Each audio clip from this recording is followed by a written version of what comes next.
ఏడాదిలో 1,00,000 విలువైన condoms order చేసిన చెన్నైకి చెందిన ఓ వ్యక్తి.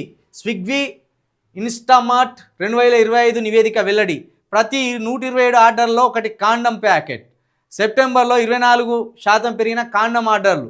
రాత్రి 10 నుంచి 11 గంటల మధ్య పీక్ టైం. అప్పుడే ఉంటాయి షోలు. మరి టాప్ గిఫ్ట్ డేస్గా నిలిచిన రక్షాబంధన్, ఫ్రెండ్షిప్ డే.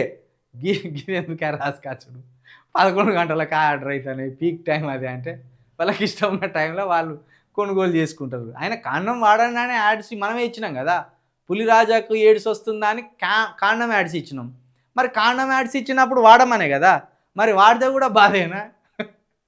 వాడకపోతేనేమో ఎయిడ్స్ వస్తుంది అంటారు, వాడితేనేమో బాధపడతారు. ఇన్ని కాండమ్స్ వాడతారా అంటారు. కొన్నోడి పైసలు ఖర్చు, వాడినోంది ఇష్టం. నొప్పి మీకేం, మాకేం నొప్పి? నీ అన్ని బాధలేనే మన భారతదేశంలో.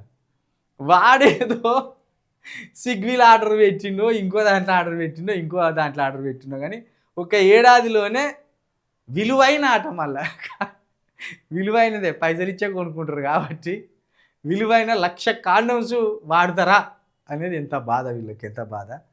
మరి తీసేసి వాడితే మరి ప్రమాదాలు సుమా. కాబట్టి వాడు వాడతాడు. రాత్రి 10 నుంచి 11 గంటల మధ్య పీక్ టైం అట. అబ్బో, టాప్ గిఫ్ట్ డేస్గా నిలిచిన రక్షాబంధన్, ఫ్రెండ్షిప్ డే. ఊరి నీ అమ్మ, ఈ రక్షాబంధన్కి ఏం సంబంధం?